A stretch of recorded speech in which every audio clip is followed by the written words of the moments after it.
What's up, guys? Welcome to episode 7 of the Rags to Riches file with Real Oviedo. Try and take him from the 2nd Division B back to the glory in La Liga. I have now finished the first section of games in the second season, so we'll go straight into well, actually I'm going to look at the transfers first. There wasn't that many, or 4 basically.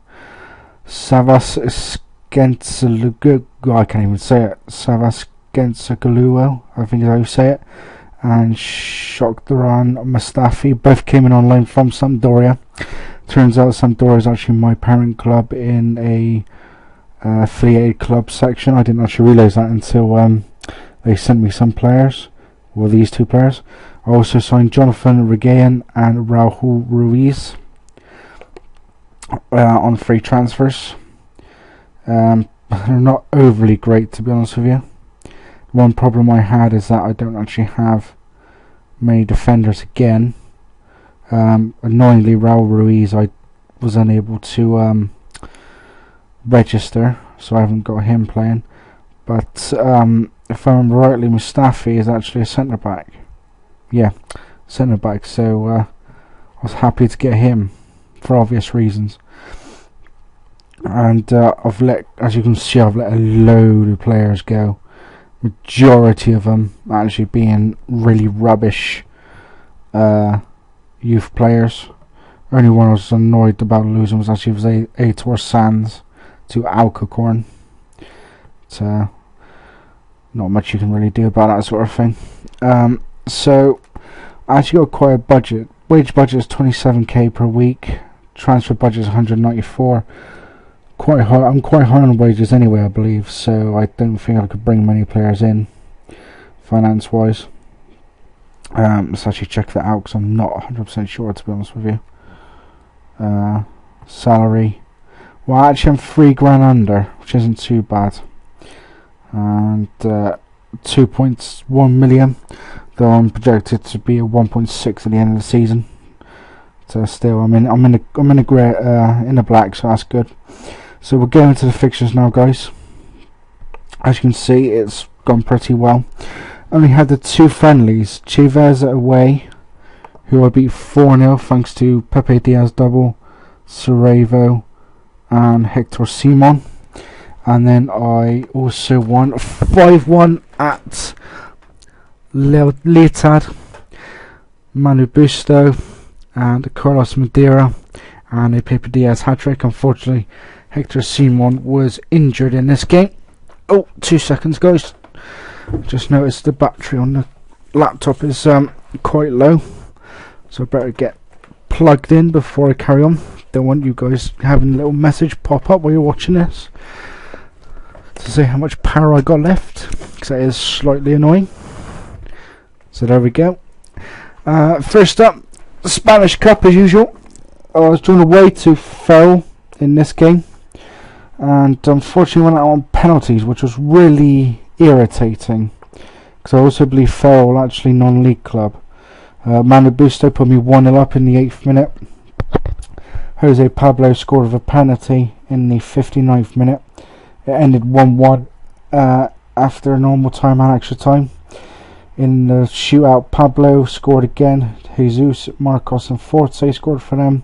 Sarajevo, Diaz, Rubio scored for me. Manu Busto, Cereres and Ross were the ones that missed the penalties.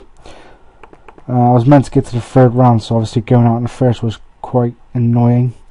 But I've gone into the league games. Started off with a 1-0 home win against Fuenlabrada.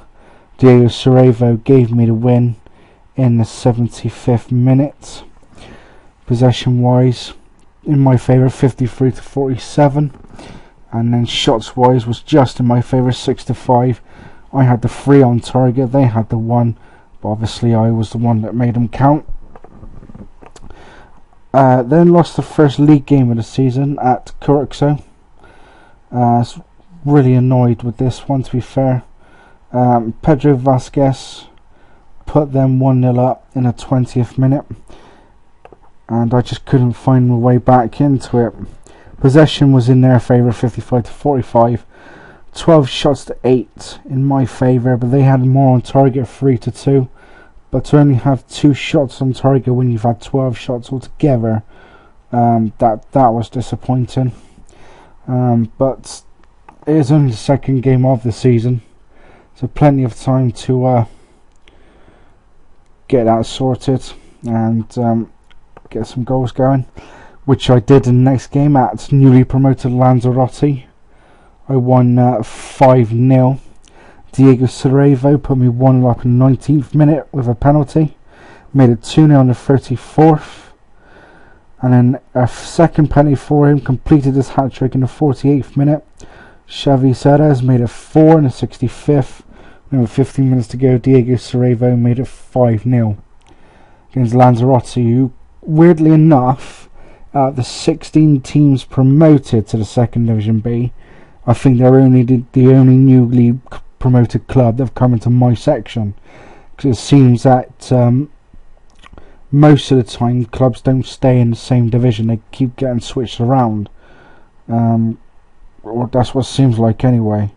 But yeah, they're the only team in my division that have actually been promoted from the division below. See, Albacete, Noja, they weren't in the leagues last year. Obviously Lanzarote got promoted. Actually, to be fair, I think those are the only ones, but there you go. I followed the 5-0 away win at Lanzarote with a 2-1 home win against Guigello. Cerevo put me 1-0 up in the 21st minute. Sabine made it 1-1 in the 42nd, and Luciano Bueno gave me the win 5 minutes after half time. And I dominated in this game. 16 shots to 6 in my favour, 10 shots to 2 on target in my favour, so slightly disappointing to only get 2 goals from the 10 shots on target, but a win's a win. Possession wise is 59-41. So I followed that up then to make it 3 in a row by beating Pontevedra, I believe is how you say it, 4-0. Centre back Martin Mantovani put me 1-0 up in the 31st minute, getting his first goal of the season, and that's how it was at half time.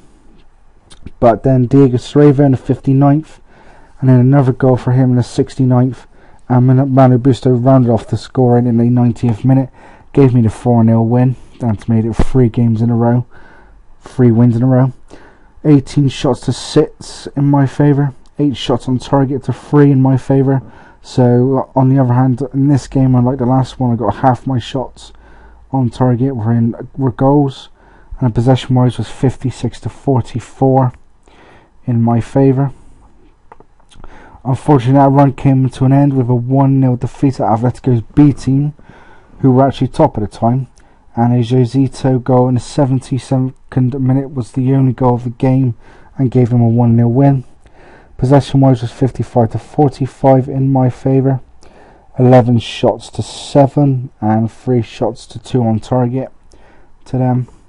So it was disappointing, but considering they were top at the time, can't complain too much. I then went to Aviles, who were fellow playoff contenders last year, and came away with a 2-0 win. Diego Cerevo with a 14th minute penalty, and again in the 33rd minute gave me the win that I needed to carry on the run, and obviously built up a lot of confidence in the side with a win away against contenders last year. Shots wise, it's 19-10 in their favour, 53-47 possession in their favour, and they had 8 shots to my 6, so it was nice to see that I came away with a win. I then unfortunately lost at home 1-0 to Godal, thanks to a Danny Pavida goal 2 minutes after half time for him. Didn't really deserve much, as you can see from this. 62-38 possession in their favour, 10 shots to 7 and 4 on target to their 1. No, other way around, 4 on target to my 1, sorry. But that's not been too bad, as I went to Marino, won 3-0. Martin Mantovani, my centre back, put me 1-0 up in the 63rd minute. Pepe Diaz made it 10 minutes later, and then 9 minutes later Mantovani got a double to complete the route and give me a 3-0 win.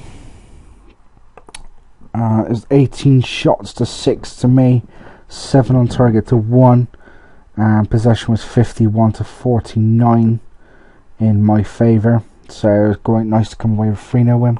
And the last game of this episode, a 5-1 convincing win at home to Alcalá. Alvaro del Moro put them 1-0 up after just 2 minutes. Diego Cerredo equalised in the 33rd minute, and we actually went in 1-1 at half time. But after that we had Manu Busto made it 2-1 in the 50th. 11 minutes later, Cerredo had a second goal, and I think the 4th penalty of the season for him, to make it 3-1. 12 minutes later he completed his hat-trick to make it 4, and then finally Pepe Diaz made it 5, completing the route. And for the second time in the episode I've scored 5 goals. As you can see, I was pretty dominant. Possession was 56 to 44 in my favour. 25 shots on target to 25 shots to their 10. I had 12 on target to their 4. So I came away with a 5-1 convincing win. So that was it for the fixtures in this section.